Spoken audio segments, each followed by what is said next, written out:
توحید و سنت کے علمبرداروں، صحابہ کے غلاموں، اہل بیت کے حبداروں،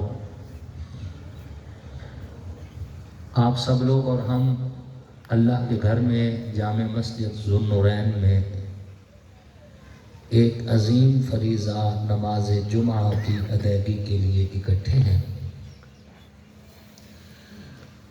اللہ رب العزت اس مسجد کی انتظامیہ کو جزائے خیر نصیب فرمائے، اور خصوصاً بالخصوص مولانا عبدالغفور صاحب کو اور بھائی بلال صاحب کو، کہ بھائی بلال صاحب نے بڑا مجبور کر کے جو ہے یہ ٹائم ہم سے لیا تھا۔ ان سمیت ہمارے دیگر جتنے نوجوان ہیں جنہوں نے کوشش کاوش کر کے دعوتی مہم چلائی اور دوستوں کو متوجہ کیا، اللہ سب کو جزائے خیر نصیب فرمائے۔ اللہ پاک سے دعا ہے، اللہ پاک آپ کا آنا، اس فقیر کا آنا، ہمارا ملنا بیٹھنا کہنا سننا اپنی بارگاہ میں قبول فرمائے۔ واجب سر تقریم دوستوں، بزرگوں اور ساتھیوں، اللہ رب العزت نے تمام نبیوں کی نبوت کا فیصلہ خود فرمایا، اور جتنے بھی نبی ہیں یہ اللہ رب العزت کے منتخب کرتا ہے۔ کوئی بھی اپنی مرضی سے اگر نبی بننا چاہے تو نہیں بن سکتا۔ نمازیں پڑھے، روزے رکھے، عبادت کرے، چلے کاٹے، کچی تاند پہ لٹکے، دریاؤں میں کھڑا ہو جائے، سمندروں میں غوطے لگائے، کچھ بھی کرے، اگر وہ اپنی محنت کر کے نبی بننا چاہے تو نہیں بن سکتا۔ نبی اسی نے بننا ہوتا ہے جسے اللہ نے نبی بنایا ہوتا ہے، اسی نے نبی ہونا ہوتا ہے۔ جسے اللہ نے نبی بنانا ہوتا ہے، بنایا ہوتا ہے، اور کوئی نہیں بن سکتا۔ نبوت وہبی چیز ہے، کسبی نہیں ہے۔ کسب کا معنی ہوتا ہے کما کے کچھ پہنچنا، ولایت کسبی چیز ہے۔ محنت کر کر کر کے کوئی بندہ تم میں سے بھی چاہے تو ولی بن جائے، اللہ کا ڈر دل میں لے آئے، شریعت کے حلال کو حلال سمجھے، شریعت کے حرام کو حرام سمجھے، کسی کا حق نہ کھائے، لوگوں سے زیادتی نہ کرے اور تکبر نہ کرے، اللہ کا بندہ بن کے رہے تو ولی بن جائے گا۔ ولایت کما کے حاصل کی جا سکتی ہے عمل کے ذریعے، لیکن نبوت نہیں کمائی جا سکتی۔ نبی تو وہی ہے جسے اللہ نے بنانا ہے۔ اللہ نے جس کو نبی بنانا ہے وہ نبی ہے، اور اس کو نبوت کا مقام مل گیا ہے۔ بعین ہی مقام صحابیت بھی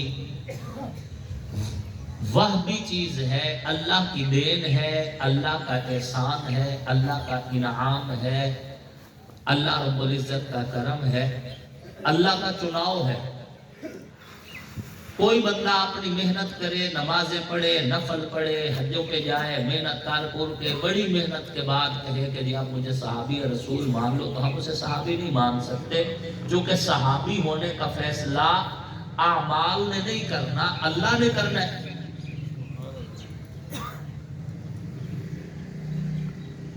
جن کو اللہ نے نبی کے لائق سمجھا انہی کو نبی کا صحابی بنایا۔ تو جس طرح نبوت وہبی چیز ہے، صحابیت بھی وہبی چیز ہے، اللہ کی دین ہے۔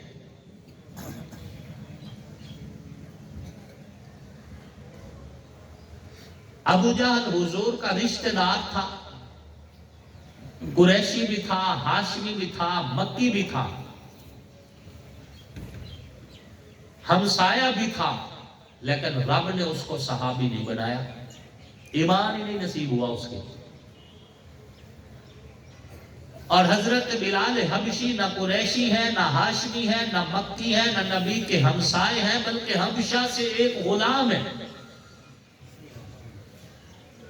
رب نے انہیں نبی کے قابل سمجھا، انہیں صحابی بنا دیا۔ بلکہ یوں سنیے کہ ابو جہل اس امت کا سب سے بڑا فرعون، متکبر آدمی. اور یہ جو اہل قریش میں سے جن لوگوں کو ایمان نصیب نہیں ہوا تھا نا، اس کا یہ مطلب نہیں تھا کہ وہ حضور کو پہچانتے نہیں تھے، پہچانتے تھے. ان کو پتا تھا کہ یہ اللہ کے نبی ہیں، پہچانتے تھے. اپنی محفلوں میں بیٹھتے تھے جب علیحدہ تو پھر حضور کی بات بھی کر لیتے تھے، لیکن حضور کا کلمہ نہ پڑھا، تسلیم نہ کیا.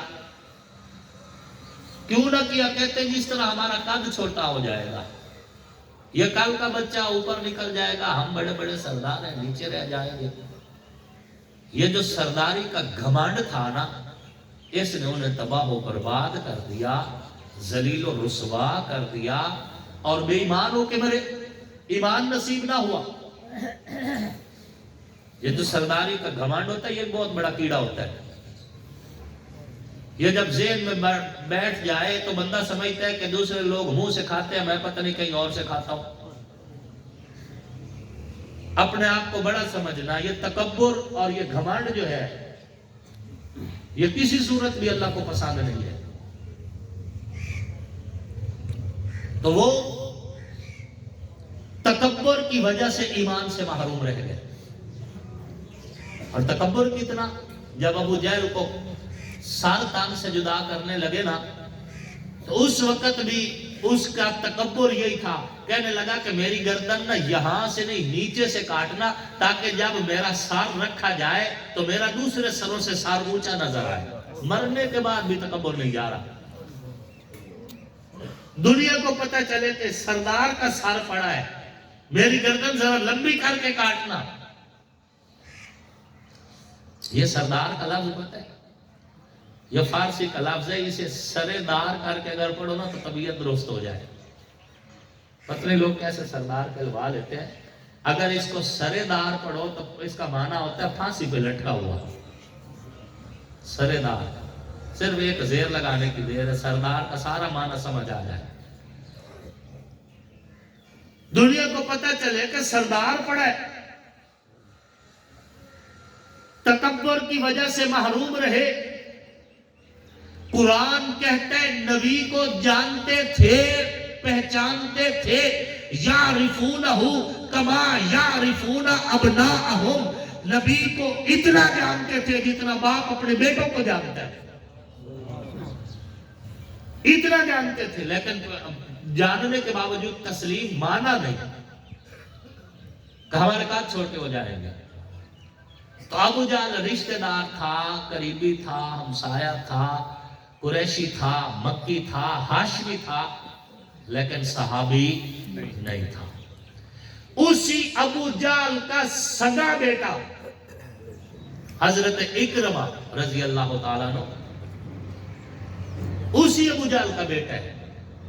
میدان بدر میں رسول اللہ نے یوں ہاتھ اٹھائے تھے اور فرمایا تھا اللہم اہلک فرعون ھذہ الامت ابا جہل، اللہ اس امت کے فرعون ابو جہل کو ہلاک کر. حضور نے اس امت کا فرعون کہا ابو جہل کو. اسی ابو جہل کا سگا بیٹا حضرت اکرمہ، وہ صحابی بھی ہے، رضی اللہ بھی ہے، جنگیں بھی لڑی دین کی خاطر اور دین پر قربان بھی ہو گئے. سبحان اللہ. رب جی اس کو چاہے. مقام صحابیت کما کے کوئی صحابی نہیں بن سکتا. صحابہ وہی تھے جسے اللہ نے نبی کے لائق سمجھا. سبحان اللہ. حضرت اکرمہ صحابی رسول ہے، باپ اس امت کا سب سے بڑا فرعون ہے ابو جہل.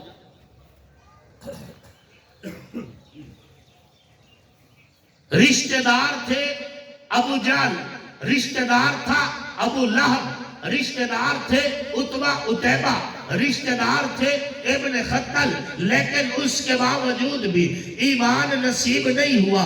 مکہ میں رہتے تھے، ایمان نصیب نہیں ہوا، قریشی نسل تھے، ایمان نصیب نہیں ہوا، ہاشمی تھے، ایمان نصیب نہیں ہوا، اور جن کا مقدر روشن تھا، کسی کو قبیلہ تیم سے اٹھایا، کسی کو قبیلہ خطاب سے اٹھایا، کسی کو حبشہ سے یہاں تک بلایا، کسی کو قبیلہ ابن عوف کے ذریعے سے اس طرح اکٹھا کر کے نبی کے قدموں میں بٹھا کے بتا دیا کہ یہاں پہ وہی آتے ہیں جنہیں اللہ نبی کے قابل سمجھتا ہے۔ سبحان اللہ۔ حبشہ سے حضرت بلال حبشی، روم سے حضرت صہیب رومی، فارس سے حضرت سلمان فارسی، بنو تیم سے حضرت ابو بکر صدیق، قبیلہ خطاب سے حضرت عمر ابن خطاب، یوں لوگوں کو اللہ نے حضور کے دامن میں اکٹھا کر کے نبی کا صحابی بنا دیا۔ سبحان اللہ۔ یہ فیصلے اللہ کے ہیں۔ حضور علیہ الصلوۃ والتسلیم نے خود فرمایا ان اللہ اختارنی واختار لی اصحابی، اللہ نے مجھے بھی چنا اور میرے لیے میرے صحابہ کو بھی چنا۔ انتخاب خدا کا ہے۔ کس کا انتخاب ہے؟ اللہ کا انتخاب ہے۔ اللہ نے چناؤ کیے۔ اے اہل ایمان، جس کا انتخاب آپ کریں، آپ کو حق ہے آپ اس پہ اعتراض نہیں کریں۔ آپ کہہ سکتے ہیں کہ ہم نے اسے اچھا سمجھا تھا برا نکلا، نیک سمجھا تھا غلط نکلا، ہم بھول گئے، ہم نے ظاہر سمجھ کے جو ہے اس کے انتخاب کیا تھا، ہمیں دل کا کیا پتا۔ چونکہ آپ دل سے واقف نہیں ہیں تو آپ اپنے انتخاب پہ اگر شرمندہ ہونا چاہیں تو ہو سکتے ہیں۔ آپ کا منتخب نمائندہ اگر آپ کی امیدوں پہ پورا نہیں اترا تو آپ کو شرمندہ ہونے کا حق حاصل ہے۔ نہیں ہوتی شرمندہ عوام حلقے کی تو اس عوام کا اپنا قصور ہے۔ اگر آپ شرمندہ ہونا چاہیں تو آپ کو حق حاصل ہے، آپ اپنے انتخاب پہ شرمندہ ہو جائیں، نہیں ہوتے تو نہ ہو۔ آپ کہہ سکتے ہیں کہ ہم نے تو ظاہر سمجھا تھا، دل تو ہم جانتے نہیں تھے، لیکن صحابہ کا انتخاب نہ تم نے کیے نہ میں نے کیے، اللہ نے کیے، اور اللہ سے دل بھی چھپا ہوا نہیں ہے۔ اللہ کو پتا تھا کہ اللہ کے خزانے میں سب سے اچھے، سب سے سچے، سب سے اونچے، سب سے سچے، سب سے اعلیٰ، سب سے ازکیٰ، سب سے اطہر، سب سے پاکیزہ جو لوگ تھے اللہ نے انہیں چنا اور نبی کی جھولی میں صحابہ بنا کر ڈال دیا۔ سبحان اللہ۔ اللہ کے انتخاب پہ آپ کو اعتراض کرنے کا کوئی حق حاصل نہیں۔ آپ کر سکتے تو اپنے انتخاب پہ شرمندہ بھی ہوں اور اس پر اعتراض بھی کریں۔ اگر ہونا چاہے تو اللہ نے اگر آپ کے اندر یہ مادہ رکھا ایلیمنٹ ہے، اگر آپ کو اپنے حالات واقعات سے مایوس ہو کر اگر آپ شرمندہ ہونا چاہے تو آپ ہو جائیں، نہیں ہونا چاہے تو نہ ہو، لیکن اللہ کے انتخاب پر آپ کو کوئی حق نہیں کہ آپ حضرت ابوبکر صدیق کے خلاف بات کریں، آپ حضرت عمر کے خلاف بات کریں، آپ حضرت عثمان کے خلاف بات کریں، آپ حضرت علی کے خلاف بات کریں، آپ سیدین حسنین کریمین کے خلاف بولیں، یا آپ حضرت امیر معاویہ اور ابو سفیان کے خلاف بولیں۔ اس کا حق آپ کو نہیں۔ ان کا چناؤ نہ آپ کی اس گھسی پٹی پرچی کی وجہ سے ہوئے، نہ کسی مولوی کی تقریر کی وجہ سے ہوئے، نہ کسی محتمم کے اہتمام کی وجہ سے ہوئے، نہ کسی کمیٹی کی نگرانی کی وجہ سے ہوئے، نہ ہی کسی اس دور کے چھوٹے موٹے زمیندار کے کہنے پہ ہوئے۔ صحابہ کا انتخاب رب کے ذریعے سے ہوئے اور رب کو ان پر اعتماد ہے۔ رب نے کہا ہے وَكُلًّا وَعَدَ اللَّهُ الْحُسْنَى، نبی کا ایک ایک صحابی جنتی ہے۔ اعتراض کرتا تو رب کرتا، رب بھی راضی ہے، محبوب رب بھی راضی ہے۔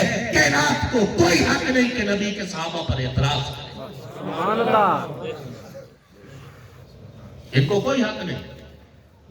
جس نے انتخاب کیا ہے وہ دلوں سے واقف ہے، بے شک، اسے پتہ ہے دل کتنے پاکیزہ تھے صحابہ کے۔ بے شک۔ انتخاب رب نے کیا ہے، چناؤ میرے رب نے کیا ہے۔ حضرت ابوبکر صدیق رضی اللہ تعالیٰ عنہ سفر پہ تشریف لے کے گئے۔ ازالت الخفا فصل سوم در آیات خلافت شاہ ولی اللہ محدث دلوی رحمت اللہ علیہ لکھتے ہیں حضرت ابوبکر صدیق رضی اللہ تعالیٰ فرماتے ہیں میں ایک سفر پر گیا، اس سفر میں میں نے ایک خواب دیکھا، اس خواب کی تعبیر پوچھنے کے لیے میں ایک راہب کے پاس گیا۔ اس وقت تک حضور نے نبوت کا اظہار نہیں کیا تھا، اعلان نہیں کیا تھا۔ آقا نامدار کے اعلان نبوت سے پہلے کی بات حضرت ابوبکر صدیق فرماتے ہیں میں نے خواب دیکھا، ایک راہب کے پاس گیا اس سے جو ہے پوچھنے کے لیے کہ میرے خواب کی تعبیر کیا ہے، تو اس راہب نے کہا مبارک ہو، جو آخری نبی آئے گا تو اس کا پہلا صحابی ہوگا۔ کہتا ہے میں نے خواب سنا، اس کی تعبیر سنی، چپ کر کے واپس آیا۔ ابھی میں مکہ میں داخل ہو رہا تھا تجارت کا سفر کر کے واپس، کہ مجھے لوگوں نے کہا کہ تیرے یار محمد نے نبوت کا دعویٰ کر دیا ہے۔ فرماتے ہیں میں سیدھا حضور کے پاس گیا، میں نے کہا کیا آپ نے نبوت کا دعویٰ کیا ہے؟ حضور نے فرمایا بالکل میں اللہ کا آخری نبی ہوں۔ تو میں نے پوچھا کہ اس پر کوئی دلیل؟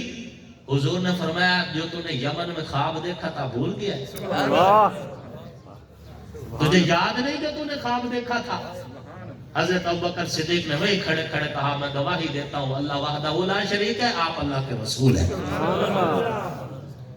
دوسری روایت میں حضرت ابوبکر صدیق رضی اللہ تعالیٰ عنہ فرماتے ہیں کہ میں ایک سفر پہ گیا، قبیلہ ازد کے ایک یہودی عالم کے پاس میرا ٹھہرنا ہوا۔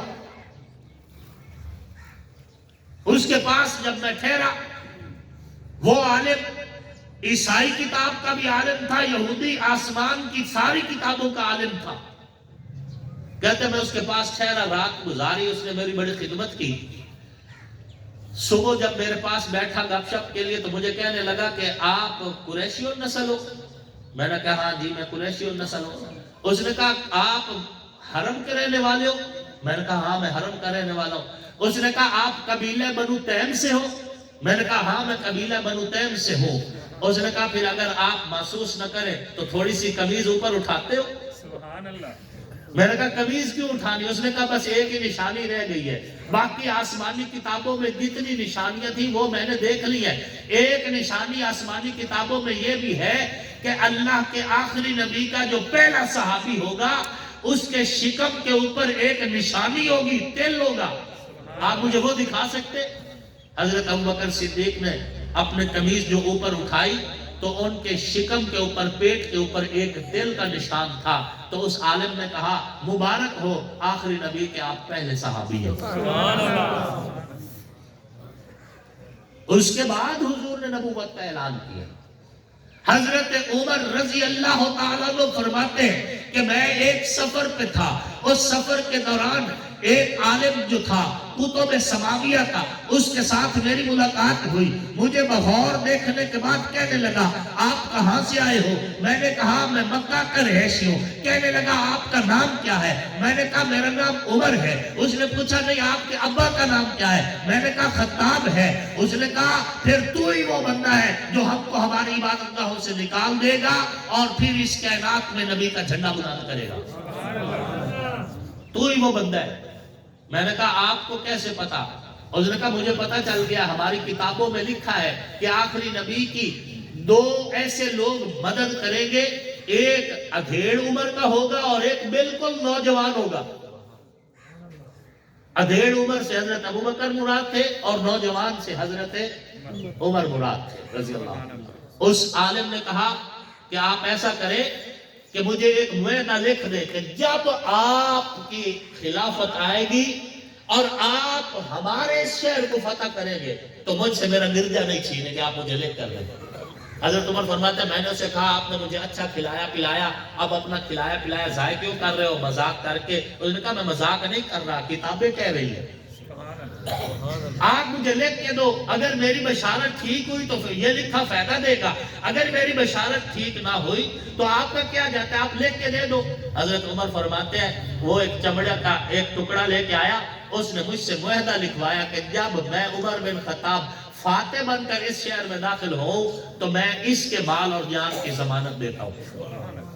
یعنی میں حضرت عمر فرماتا میں نے لکھ کے دے دیا، میں واپس آیا، حضور صلی اللہ علیہ وآلہ وسلم پر ایمان لے کے آیا. ایمان لے آنے کے بعد پھر حضور کے ساتھ رہا. پھر حضرت ابوبکر صدیق کا دور خلافت, پھر حضرت عمر کا دور خلافت. حضرت عمر کے دور خلافت میں جب فتوحات کے دروازے کھلے, اسلامی سلطنت 22 لاکھ مربع میل تک پھیل گئی, تو اس وقت ایک عیسائیوں کا وفد حضرت عمر کے پاس آیا ملاقات کرنے کے لیے. جب وہ سامنے آئے, حضرت عمر نے فرمایا میں نے تو تجھے نہیں پہچانا. اس نے وہ خط لکھ کے حضرت عمر کا جو خط تھا نکال کر حضرت عمر کے سامنے کر دیا. فلاں عرصے میں آپ نے مجھے یہ معاہدہ لکھ کے دیا تھا کہ جب یہ شہر فتح ہوگا تو آپ میری جان, میرے مال اور میرے گردیہ کے محافظ ہوں گے, آپ اس معاہدے کی پاسداری کریں. اللہ. یہ فیصلے تو روز اول کے فیصلے ہیں جناب. صحابہ کا چناؤ حادثات نے نہیں کیا, واقعات نے نہیں کیا, زمانے نے نہیں کیا. صحابہ کا چناؤ رب محمد نے کیا ہے. سبحان اللہ. اللہ کا چناؤ ہے. اللہ نے انتخاب کیا ہے صحابہ کا. اللہ نے انہیں نبی علیہ السلام کے لیے چنا ہے. اور یہ جو آج آپ کو مسجد, مدرسہ, ماحول, یہ جو دین کی بہاریں نظر آ رہی ہیں نا, یہ صحابہ کی قربانیوں کا نتیجہ ہے. یہ صحابہ کرام کی قربانیوں کا نتیجہ ہے. بچے یتیم کروا دیے, عورتیں بیوہ کروا دی, گھر بار لٹا دیے. کسی نے حبشہ کو جا کے آباد کیا, کوئی یمن میں جا کے مہاجر بن کے بیٹھا, کوئی مدینہ میں جا کے بیٹھا, کوئی شام کو ہجرت کر کے گیا. سب کچھ لٹا کر بھی انہوں نے رسول اللہ کے ساتھ وفا کرنے کا حق ادا کر دیا. یہ جو دین آج آپ اور ہمارے پاس موجود ہے, یہ صحابہ کرام رضوان اللہ تعالی علیہم اجمعین کی قربانیوں کا نتیجہ ہے. یہ ان کے صدقے آپ تک اور ہم تک پہنچے. قربانی دی ہے انہوں نے, ہماری طرح نہیں تھے. تھوڑی سی نیکی کر کے ہم سمجھتے بڑا احسان کی تھی بیٹھے ہیں جی. سال کے بعد ایک بوری دانے کی دے دی مدرسے کو, اور سمجھا جانا سی مدرسے دے مالک بڑے بیٹھے ہیں. تھوڑا سا چندہ دے دیا, سمجھ لیا ہم خدا بن بیٹھے ہیں. یہ بات ذہن میں رکھنا. تم اگر کسی مدرسے پہ کچھ خرچ کر رہے ہو تو کوئی احسان نہیں کر رہے. تمہارے رزق میں اللہ نے ان کا رزق شامل کیا ہوا تھا, وہی دے رہے ہو, کوئی احسان نہیں کر رہے. علماء کرام کو چاہیے ترغیب دے, دعوت دے, لیکن بالکل ان کے سامنے لیٹ جانے کی کوئی ضرورت نہیں. جو نہیں دیتا نہ دے, لے جائے جہنم میں, اپنا مال بھی خود دے. رب نے مدرسے چلانے ہیں, قیامت کی صبح تک آباد رہیں گے. یہ آباد رہیں گے. اس دور میں آباد رہے جب انگریز قرآن پاک کے نسخے دریاؤں میں پھینک رہا تھا. اس دور میں مدرسے آباد رہے جب علماء کی لاشیں درختوں کے ساتھ لٹکی ہوئی تھی. اس دور میں مدرسے آباد رہے جب علماء کے سر کاٹ کے دریا کے اندر ڈالے جا رہے تھے. دریا کا پانی علماء کے لہو سے سرخ ہو رہا تھا. تب بھی قرآن رہا. قرآن پڑھنے والے بھی رہے, پڑھانے والے بھی رہے. اللہ تمہارے مان دانے کی, بوری دانے کے کوئی محتاج نہیں. تھوڑا بہت جو صدقہ زکات دے دیتے ہو, کوئی محتاج نہیں. اپنے مال کا میں کچھ اتارتے ہو, اللہ کو کوئی محتاجی نہیں تمہاری. دینا چاہو دو, نہیں چاہتے تو نہ جاؤ, خود بھی جہنم بھی, اس کو بھی لے جاؤ جہنم میں. جب صدقہ زکات کا پیسہ لے کے جاؤ گے تو کینسر سے ہی مرو گے نا, بیماریوں لے کے ہی مرو گے. اور کیا ہوگا جب میل کچیل مال کا خود کھا جاؤ گے. اللہ کو کوئی محتاجی نہیں. یہ قرآن بھی رہے گا, قرآن پڑھنے والے بھی رہیں گے, قرآن پڑھانے والے بھی رہیں گے, دین بھی رہے گا, دین والے بھی رہیں گے. یہ رب کا نظام ہے. ترغیب دینا علماء کا حق ہے. یہ بات ہے, ترغیب دینا علماء کا حق ہے. آپ کو بتانا کہ آپ پر صدقہ, زکات, عشر, یہ اللہ آپ کے ذمہ, اتنا بتا دینا علماء کی ذمہ داری. اگر نہیں ہے تو ٹھیک ہے, نہ کرو. نظام رب کا ہے, چلتا جائے گا. جتنے بچے پڑھنے آتے ہیں نا, ان بچوں کا اپنا رزق لوح محفوظ میں لکھا ہوتا ہے. ملنا ہی ملنا ہے. سیدھی نیت نال دیکھ لیا تا نہیں تو بابا بیمار ہو سی بکرا کو کہ آپ پہ لایا سو, کوئی مسئلہ نہیں. پھر کالے بکرے تلاش کرتے پھر رہے ہوتے ہیں. وہ جی بکرا کالا جی ہے لگ ہو جی جینا سی مدرسے دیون جاوڑا جی, پھر خود لے آؤ گے, نہیں تو نہ سے.